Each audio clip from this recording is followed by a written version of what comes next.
what are some improvements that you would right off the bat probably try and make or usually see with business owners and law firm owners that you're working with? Absolutely. So one of the biggest minor oversights that a lot of business owners that I would still consider in the smaller, or we'll say Main Street to middle market size, is whatever their software that they're using for their accounting, most of them have automation for Mm, invoices. Most even QuickBooks Online, which is such a common one for companies to start out on. There are all kinds of great tools to automate when invoices go out, to send reminders, and a lot of practice owners don't know that their business bank can probably generate a one-time auto pay link for them, mm, and so can QuickBooks if you know how to do it. So my okay. team, we're all QuickBooks certified. And we can look at the current process and we could be able to identify something like that very quickly that can save hours and hours of time and reduce clerical errors. Hello, lawyers, law firm owners, and aspiring lawyer millionaires out there. Today, we're talking about an interesting topic: how mastering your finances could transform your law firm's growth trajectory. I'm Darren Wurz, and welcome back to another episode of The Lawyer Millionaire, the podcast that's all about helping you leverage your legal insight and hard earned wisdom into financial prosperity. In your field, the language of the law may be your forte, but it's just as vital to navigate the language of finance and accounting with confidence. Today, we're delighted to have a special guest who has made it her mission to help bridge the divide between the legal and financial worlds. Joining us today is Rachel Blackburn. She's part of the expert team at TP4 Advisors and brings with her a wealth of knowledge from her substantial experience in accounting, finance, and enhancing CPA partnerships, and more. Rachel, a hearty welcome to you today, and thanks for joining us. Darren, thank you so much for having me. I've really enjoyed our relationship and partnership so far, and getting you connected with lots of attorneys and here in our area in Cincinnati. Thank you for having me. Yes, yes, indeed. I love finding other professionals like you who serve the community of law firm owners. It's a very unique, small community in many ways, and love building those relationships and seeing how we can help each other. So I definitely look forward to our continued collaboration.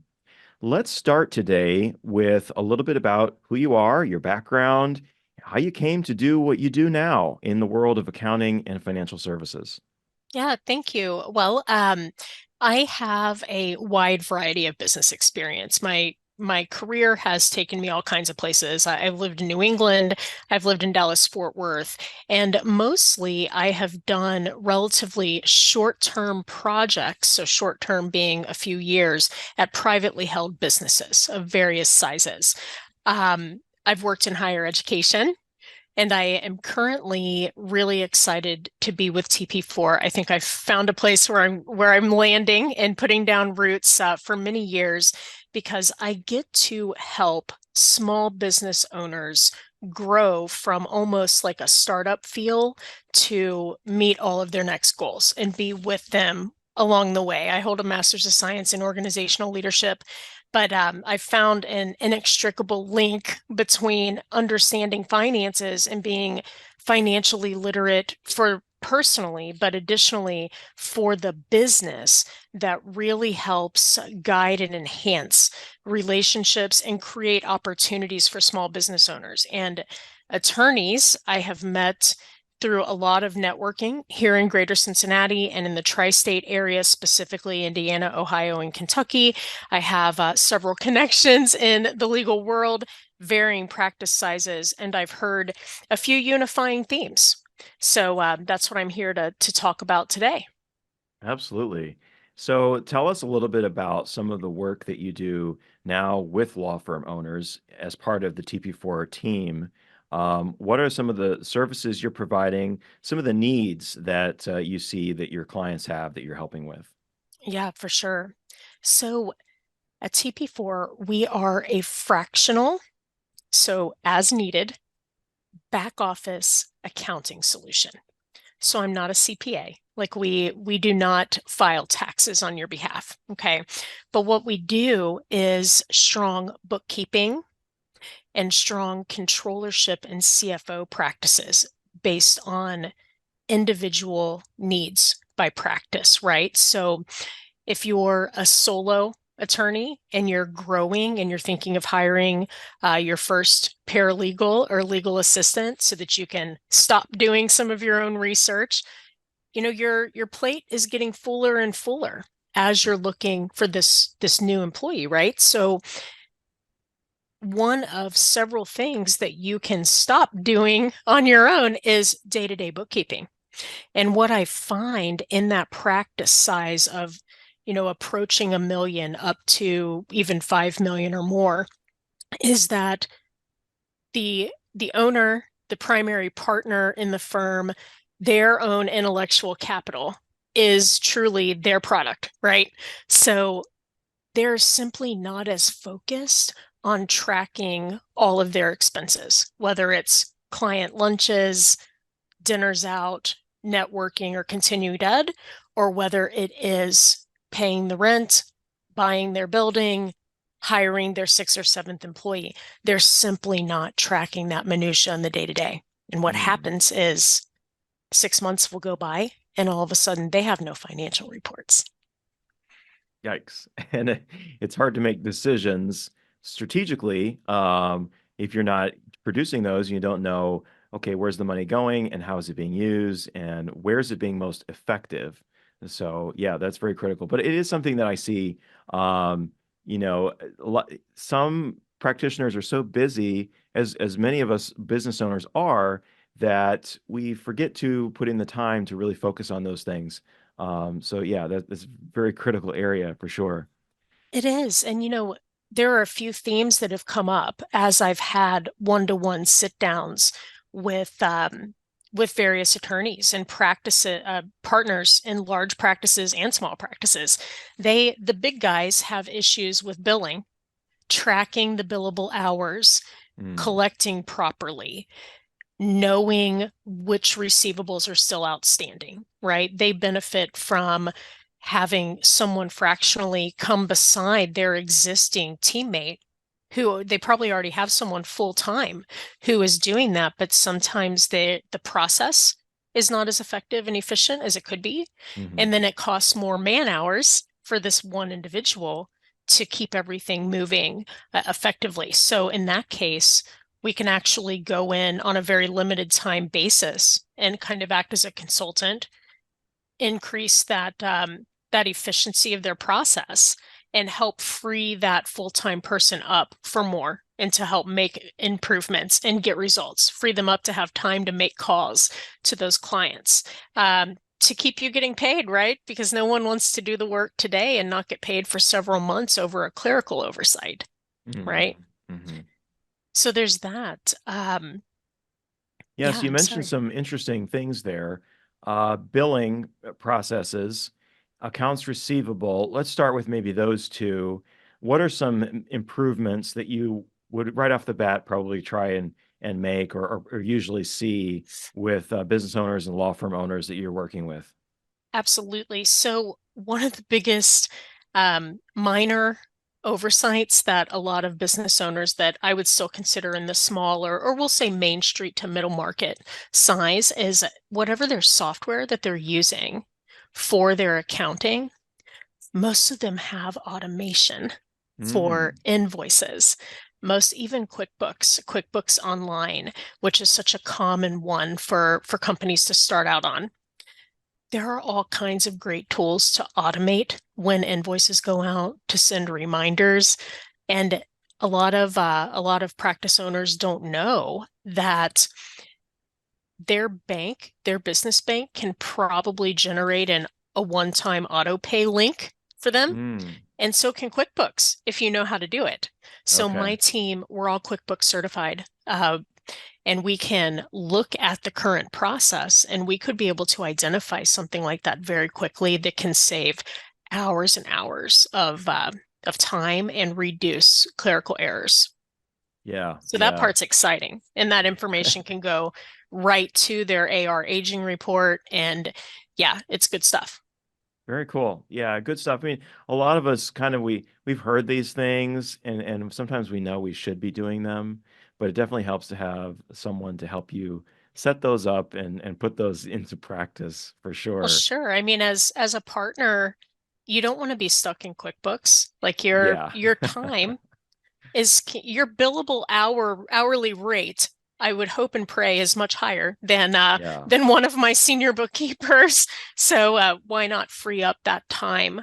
And Oh. yeah, the other beautiful thing is that we are adjustable as far as timing, how much time is spent in each engagement. So as my practice owners grow, Hmm. we can increase our hours or we can evolve what we add. So when they get into true 5 and 10 year strategy, we actually have a couple of CFO on our teams. I have one who actually is an attorney as well as a CFO, which is neat. So he has the capacity to kind of understand what they're up against in the day to day Yeah. and help to look out 5 years and make a plan, an actionable plan to get there. Yeah, yeah, definitely. You mentioned QuickBooks. I had a client once who reached out to me in a panic around tax time. It was like the tax extension deadline. Oh And he my. Oh said, my. my QuickBooks has crashed. Can you help me rebuild all of my reports? I was like, what? It's a So lot. that's a lot. If you have somebody who is doing this for you, you will hopefully never be in that position, right? Right. Well, the another thing that is interesting is that a lot of small businesses are still stuck on QuickBooks desktop version. Yeah. And if you convert to QuickBooks Online, which my team can do for a few $100s in most cases, um, it's accessible virtually from anywhere and it's Yeah. backed up on a secured server, which is all, that's a plus. So if it crashes, we don't have to rebuild it from day one of your business or day one of the year, right? Yeah. So those are big things for So sure. much better. So much better Yeah. for sure. So we talked about the billing and accounts receivable. What are some other best practices that are key in accounting and finance for law firms and law firm owners? So from a term or from a best practice standpoint, I believe in doing today's work today. Hmm. That's a company mantra. Okay. We talk about today's work today in every single client discussion that we have. And what I mean by that is exactly the case where companies wait until Q4 to start getting everything into QuickBooks or to start, God forbid, giving their shoebox of receipts to their CPA and saying, good luck, right? Yeah. Hope this goes smoothly. So, a best practice is to, I would say, in a small practice, budget a little bit of time each week to Hmm. put the expenses from that week and the earnings from that week into your accounting software. And if you can't Yes. do it, find someone to do it. Yeah. Put it put it in your Outlook, set up that half hour because wouldn't you rather do it a half hour every Friday morning and Hmm. know where you stand at the end of every week than waiting Yes. until the end of the year? So I could go on for hours about why today's work today is important, Yeah. but I'd like to share two quick things that are critical. Okay. Okay. So there are two chief complaints that I hear about when I consult with a business owner and we're talking about their challenges, Mhm. just their everyday struggles of running a business, whether they're a 1 or 2 man show or they have 150 employees. When they're under about 30 million in total revenue, I hear two things all the time. Number one, my CPA sucks. I only hear from them once a year Mm. when it's time to get filed. And I feel like they're just not strategic. Hmm. What are they actually doing for me, Rachel? So then the question that I have to lob right back to them is, well, what does your balance sheet look like? What does your P&L report look like? When was the last time you sent that information to your CPA? Because if you are doing today's work today in accounting software, you can give your CPA access to look at your balances and your profit all the time, anytime they Yeah. want. This way, every quarter at the minimum, you can reach out to your CPA and say, hey, I'm up 20%. What is this Mm. going to do for my liability? You can adjust your advance and your estimated tax payments all year long so you don't have a scary bill. Yeah. The other piece that's so critical for that is if you're going to purchase or you're going to make a major hire that's going to change some of your liabilities and expenses towards the end of the year, your CPA has the skill set to help you shelter that money. And so do you, Right. Darren, in a lot of ways with some of the investments and the vehicles that you Yeah. talk about for golden handcuffs for key performers and all of that. There are certain times a year when strategically, from a tax savings perspective, it's going to make the most sense. So Yeah. you need to know the trends early, right? And that all goes Yeah. back to counting your beans, right? Right.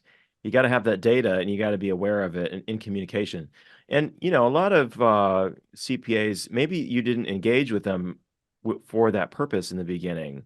Right. Maybe they're just understanding that their relationship with you is meant to be for the tax preparation. But, they could probably engage with you on the tax planning side.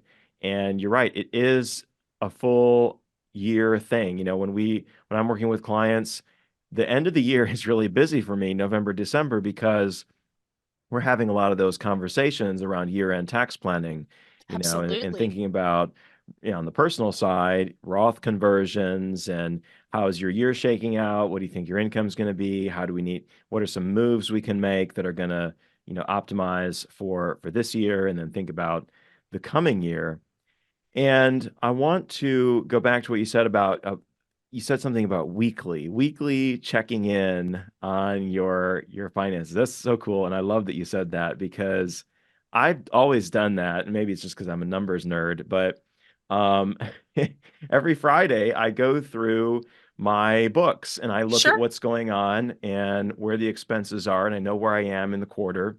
Yep. Um, so critical, and that's actually something I encourage clients to do on them for themselves on their personal side too. And I think one of the biggest reasons for that is it's fresh in your mind. If you wait until the end of the month to go through all the month's expenses, you're looking back, or God forbid, the end of the quarter or the end of the year, you're looking back at expenses and you're like, wait, what on earth was that? Right. It's true. It's true.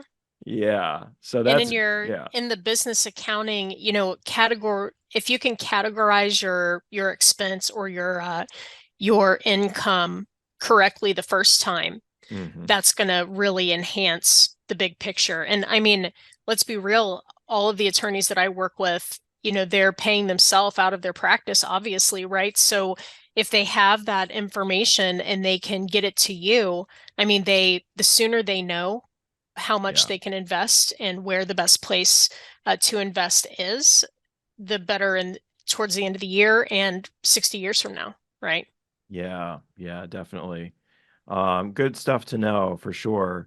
Thank I'm you. curious, Rachel, as you've been, had experience working with clients, do you have any stories that you can share with us of client success or big differences that you've been able to make for some of the people you've worked with? Absolutely. One that is really fresh for me that goes with my number two point that I would typically make about being timely with your financial statements. I have a client who had a large business loan for opening a separate location, Hmm. a subsidiary location of the first. And they had never missed a covenant with their bank. They had 100% always paid on time, right? Well, they went through a software migration and they went through some changes to their business, and the bank kept asking for their profit and loss report and their balance sheet for that moment in time. Hmm. And this client kept putting them off because they had literally hundreds of backed up transactions that had not been put into the software, and the Yeah. software was never optimized. So long story short, fast forward 6 months, and 2 weeks ago, I get a call and they say, I just got a default letter Mm. after never missing a payment because I don't have financial statements. Can you help? Oh, wow. So sat down with this couple who runs the practice, and long story short, we gave them several CFO hours, an accounting manager, and some bookkeeping hours, and it took us 6 business days of intense work. But we just finally got to send their letter and the updated financials to the bank to get them out of Mm. default. And Wow. that and that would probably resonate with an attorney. If you receive a default letter, Yeah. that's scary stuff. And their business is their livelihood, right? Right. And they want to stay in good standing. So that's another reason for, today's work today without Mhm. fail when it comes to accounting, because if you do get in a situation where you want to borrow to expand, or you need to borrow because, depending on your area of practice, you could have a moratorium or something like that we saw several years ago on rent moratoriums and things of that nature that are terrifying and can really decimate your practice. And you might need to rely on a bank loan to get Mhm. by for a while, right? And you want to be ready with those finances, even if the news isn't good, even if your number story isn't good in that moment, Yeah. showing the bank that you do value your internal processes and you know where the money that you're asking for is going Yeah. is mission critical to being approved. Definitely. Yep. Especially in those tough economic situations, where banks are less willing to lend. Oh, you mean like today? Like still? Yeah, Right. Yeah. And I've definitely seen situations where businesses were in a crunch and they really needed to get qualified. And I have lots of professional Yeah, banking relationships that they want to be able to close. They believe that the value is there. They believe in the business, but the business has no financials. right. So we can go back and create those for them and get them on the right foot again. Yeah, I usually tell people, to get qualified for those things well in advance. You don't need it, get qualified for it so you you have it. Well, yeah, and same Yeah, with when it comes to your actual CPA and your business banker. We want to evolve those away from a transaction into an actual relationship where they're mm, almost an unofficial partner of your yeah, firm. yeah, Where when you're thinking of making a major decision, a major financial decision related to your firm, you're talking to those two individuals who are unofficially on your team well before time yeah. for the change, right? Big time. Yeah. Yes. So let's talk about expanding and growth for a second. Um, if you're going to expand your business, what are some key advice that you might have when you're thinking about that? Like, should you, and one of the big challenges that law firm owners have is around how they pay themselves. So if you're going through an expansion, should you continue to pay yourself like normal? Should you cut your pay back? Or should you continue to pay yourself the way you have and take on some debt on the business side? How should we think about business expansion? For sure. I would say that it's going to vary by practice and it's going to vary based on your like 18-month goal. So when it comes to paying yourself and figuring out how to incentivize your key employees, that's where you want to actually have a few hours of CFO oversight to sit down and talk about that and make Mhm. sure that that CFO and your CPA are in that conversation. Because whether you place yourself on a payroll or whether you're taking a monthly draw or a biweekly draw or a just whenever there's good profit draw, that all of that impacts the big picture, and it also impacts their ability to share for their or to save rather for their own personal future and their family's future. Yeah, yeah, definitely. Um, But I would seek advice that's above my pay grade. That would be one of my actual specialists. sure. who would help assess what the profit trends are, what the best times of year are, but most importantly, speaking with the CPA about the overall tax implications before putting something into practice.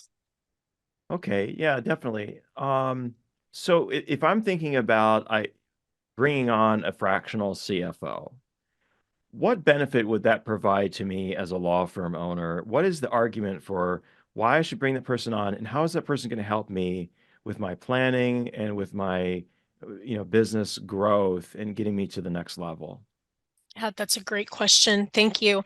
So, number one of the biggest challenges that we hear all the time when we're speaking with practice owners and other business owners and other sectors and industries is they're all wearing entirely too many hats. Mm, And if you are the primary day-to-day service provider representing your business and you're consulting with clients, it is extremely difficult to have the brand of foresight that you need when you're in the storm every day. mm, It's very challenging to be able to even imagine in a meaningful way what 5 years could look like. yeah. So we have a metaphor that takes a little while to explain about a vehicle, and they're the different people inside the car that are helping to run the business, right? So your CFO is sitting right beside you, the owner, looking way out the front window of the vehicle, looking out onto the horizon to help understand future trends, to Mm, see where you're at now, and help make a physical, tactical plan for you to live into the future that you want. mm, So if you're saying, I want to be twice as big revenue size or 5 times as big revenue size in 5 years as I am right now, and I'm ready to do the hard work, then we need to look at everything as it sits right now and create the action plan. By 3 months, we will have achieved X. By 6 months, we will have achieved Y. And your fractional CFO will help you analyze your financials along the way so that you have the security to execute the decisions. yeah, yeah. If you're like me, I suffer from analysis paralysis sometimes. And just, if you have a decision to make financially for your company and getting stuck in not knowing which way to go, and sometimes it can be just so helpful to have another perspective come and look at the same set of data and give you their opinion because we think we're looking at things with an open mind and an objective point of view, but our perspective is filtered through our own lens, through our own experiences, our own biases, and we don't even realize that. And yeah, so I think that having that fresh set of eyes can be extremely valuable for that reason. It's true. And you hear all kinds of cliches like hindsight is 2020. And have you ever been trying to help a friend who's deeply stuck with a decision or with an era, the things that they're going through? And from the outside, it's like you just want to slap them because it's just, if you're not in it, it's so clear to see what they should do, right? And the same concept is true. When you're in the storm, you're in the day to day, you're in the granular desk level, several different engagements happening at one time. It's a lot. And it Yeah, really reduces that ability to have that long-term foresight. So I couldn't agree more on that for sure. great, great. Well, The other, Rachel, yeah, yeah, go ahead. Sorry.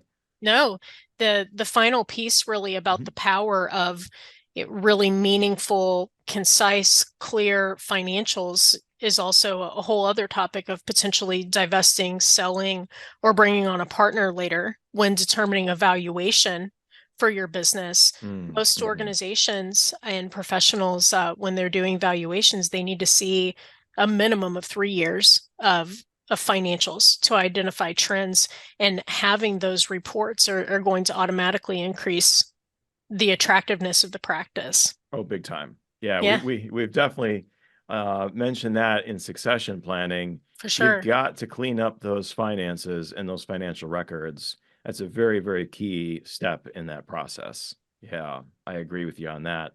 Well, Yeah. Rachel, Thank you it's so been much. great chatting with you. Our time has just flown by here so fast. Great ideas for us and great things to think about. I have two remaining questions for you. The first one is maybe more of a personal question, and that is, what is your millionaire mission? And what I mean by that, something we ask all our guests, what is the big driving force for you in your life to be successful? Oh, wow. Okay. So I have an almost 6-year-old daughter, and I was raised by self-made people who left the farm. They weren't attorneys. They left the farm. They were the first in their generation to leave the farm in search of a better lifestyle Mhm. with more wealth and more opportunities because we weren't commercial farmers. We were survival farmers in my family history. And something that I have noticed and that we all hear about and talk about, lament daily, is it seems like aspects of creating wealth and generating wealth are becoming harder and harder Hmm. over the last 60 years, for sure. Yeah, So my mission is to do everything I can to set my daughter up for responsible success without spoiling her. that's Right. beautiful. So, Yeah. yeah, I need her to understand the value of money and to be aware. But also, my husband and I hope to be able to help her create, make her starts in life easier with certain decisions, whether that's college, a house. Yeah. Fantastic. Yeah. Well, Yeah, I started a bank account in third grade, and me I, too. yeah, I was one of those weird kids that when I got Christmas money or birthday money, I put it in my bank account, and I had a little ledger. I would keep track of my my balance was growing and how much interest I was earning. Maybe that was kind of a prediction of where I would end up in life, perhaps. Love that. Love that. Very Yeah, cool. Eliza has an allowance and she has to deposit half. I love it. Yeah. Yes. Very Yeah. good. Very Thanks for good. asking. That's wonderful. Well, Rachel, if people want to learn more about you and your company, where should they go? Yeah, so our website is tp4advisors.com. So T is in Tom, P is in Paul, the number four, advisors, advisors.com, or they can email me at rachel.blackburn@tp4advisors.com. Fantastic. And we'll put all of that in the show notes. And that, dear listeners, brings us to the end of another enriching episode here on The Lawyer Millionaire.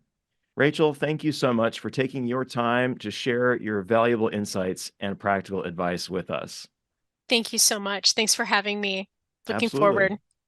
And to our listeners, we hope you found this conversation as enlightening as we did. Remember, understanding your finances and effectively managing them isn't just a skill, it's a powerful tool that can catapult your law firm into unparalleled growth and success. Before we sign off, let's keep this conversation going. If you found value in today's episode, I'd love for you to take a moment and subscribe to The Lawyer Millionaire on your preferred platform and leave us a review. Moreover, I invite all of you to visit our website, thelawyermillionaire.com, to learn more about financial planning specifically for law firm owners. Stay tuned for our next episode where we'll be exploring more financial trends, insights, and advice to catapult your law firm to the next level. Until then, this is your host, Darren Wurz, signing off, reminding you that your path to financial prosperity is a journey, and we're glad to be on it with you.